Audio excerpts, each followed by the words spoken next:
د ځوان کاکړ لیکنې دا هغه لیکنې دي چې د 1430 څخه تر 1440 کال پورې د کابل مجلې، د اریانا مجلې او د واګما په مجله کې نشر شوي دي. کابل مجله په 1410 کال کې په خپرولو پیل وکړ او لا تر اوسه پورې په اکاډمۍ کې شکر الحمدلله تر چاپ راوځي. اریانا مجله هم په 1420 کال کې تر چاپ راووته او تر اوسه پورې په سیمه کې نوم لري. کله چې زه په تاجکستان کې د ډاکټرا په چارو باندې بوخت وم، په تحصیل باندې بوخت وم، کابل مجله، اریانا مجله، واګما مجله او د ژوندون مجله، دا د تاجکستان د علومو په اکاډمۍ کې د پخوانۍ مجلې ټول کلکسیونونه ډېر منظم هلته موجود دي. حتی هغه کتابونه چې په افغانستان کې چاپ دي هلته موجود دي. نو دا ډېرې پخوانۍ مجلې دي، په سیمه کې ډېر لوی شهرت لري او دا د یوې داسې مجلې د کابل مجلې مجرده کې چې پوهنتون نه فارغېږي د کابل مجلې د مدیر په حیث مقرریږي. ورسره په څنګ کې د پښتو اکاډمۍ یا د پښتو ټولنې د علمي غړي په حیث باندې وظیفه پیلوي. نو له هماغه وخته دا علمي کار پیل کېږي. د ځوان کاکړ لیکنې چې دي دا زموږ د اکاډمۍ د کتابتون رئیس او یا مدیر بشرمل زرغون او مصطفی صفی راغونډې کړي دي. زه یې دوی نه مننه کوم. مصطفی صفی خو نه پېژنم، ولې بشرمل زرغون ډېر فعال ځوان دی، ډېرې زیاتې ترجمې کوي، ډېرې زیاتې لیکنې کوي او موږ یې زیات تشویقوو چې په آینده کې د افغانستان د علومو اکاډمۍ غړی شي. سریزه زرین صاحب ورباندې لیکلې ده. زرین انځور د افغانستان ډېر مشهور ژورنالیست دی، هغه پرې لیکلې ده. نو دا کتاب ډېر په دغه ټولګه او دا کتاب په ډېر منظم ډول را جوړ شوی دی. اول یې سر مقالې راغونډې کړي دي، دویمه برخه یې پښتو ادبیات دي، دریمه برخه یې تاریخ او اجتماعیات دي، څلورمه برخه یې ژباړې دي. دا ټولې راټولې شوي دي او منظمې د یو کتاب په شکل ولاندې موږ تاسې په خدمت کې دي. کاکړ صاحب چې په 1430 کال کې کوم سرمقالې لیکلي دي هغه په نننیو شرایطو کې هم د استفادې وړ دي. چې زه غواړم د یوې سرمقالې په باب دلته خبرې وکړم. هغه د کابل په مجله کې یو سرمقاله لیکلي، د لوستو ځوانانو له ځانه پردیتوب. البته دا ټول لوستي کسان هدف نه دی، هدف یې سیاسیون، فرهنګي شخصیتونه، واړه ځوانان یې په اصطلاح مقصد نه دی. یعنې هغه څوک چې د جامعې په سر کې قرار لري، د ټولنې په سر کې قرار لري، د سیاسي فعالیتونو په سر کې قرار لري. دلته وایي چې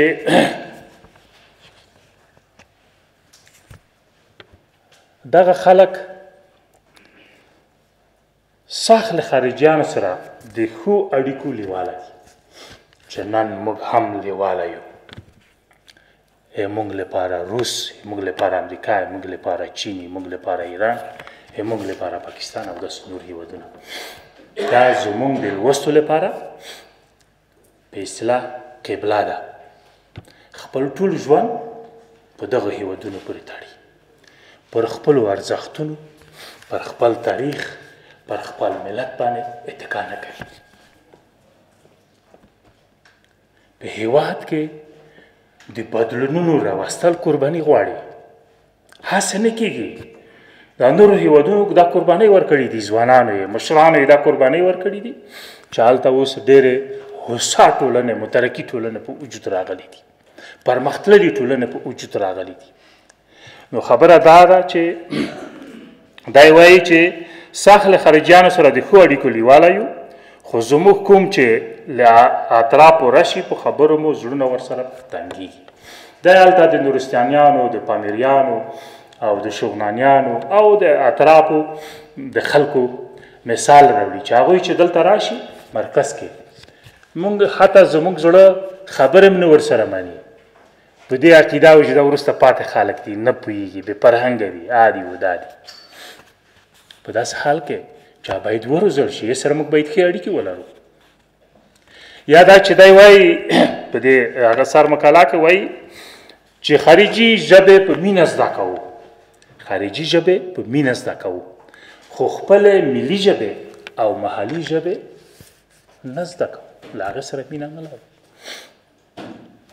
دا موږ اوس هم ځوانان انګلیسي زده کولی شي، فرانسوي زده کولی شي، خو پړسي او پښتو نشي زده کولی، پامیري ژبې نشي زده کولی، نورستاني ژبې نشي زده کولی، یا د هغو ژبو لپاره کار نه کوي. زه چې په شوروي کې محصل وم، تاسو باور وکړئ هغوی د ډېرو وړو وړو اقلیتونو ژبې ژوندۍ ساتلی، چې دا موږ لپاره موزیم دی، دا زموږ د ملک غنا ده، بډایي ده، شتمني ده. او موږ تاسې پامیري ژبې موږ په پامیر کې 6 ژبې لرو، چا توجه ورته کړې؟ په نورستان کې ژبې لرو، په شهي ژبه لرو، برهوي ژبه لرو، بلوچي ژبه لرو. په افغانستان کې تقریبا 40 ژبو باندې خبرې کېږي، او موږ د 2 ژبې راټینګې کړي دي، پښتو او پړسي، او بس. او د نورو ژبو ته موږ هېڅ کار نه دی کړی، او نه یې کوو، او نه علاقه ورسره ښیو. په داسې حال کې چې دا د افغانستان لویه شتمني ده، زموږ د فرهنګ جز دي. نو تاسو وګورئ چې په هغه وخت کې دی دې مسالې ته متوجه شوی دی، او پر دې مسله باندې سر مقاله لیکلې ده، او ځوانان دې ته هڅوي چې ملي ارزښتونو ته توجه وکړي، پاملرنه وکړي، ویې ساتئ، بډایه کړئ، د دې پر ځای چې موږ په غرب پسې ولاړ شو. وګورئ تاسو دا 45 کلنه تجربه زموږ د پردیتوب نتیجه وه. هغه محصلین چې شوروي ته ولاړل، شوروي مفکورې او نظریې افغانستان ته را انتقال کړې. هغه محصلین چې اروپا ته ولاړل، د اروپا نظریې دلته را انتقال کړې. هغه محصلین چې مصر ته لاړل، د قطب الدین او نه پوهېږم د څه بالا و بلې سید قطب مفکورې افغانستان ته را انتقال کړې. زموږ هغه محصلین چې فرض کړه نورو هېوادونو ته ولاړل، او دلته د همغو مفکورو پر بنسټ باندې سیاسي ګوندونه جوړ کړل، او دغه سیاسي ګوندونه تر ننه پورې موږ ورسره په جنجال یو، په لانجه یو، تر ننه پورې د وطن په جګړه بوخت دی. دا ځکه چې د دوی د تقلید په وجه موږ د دې ستونزو سره مخامخ یو، او دلته دوی په ملي ارزښتونو باندې، په ملي فرهنګ باندې، په خپل ملت باندې، په خپلو عقایدو باندې هغوی کلک ونه درېدل. نو بنا نتیجه څه شوه؟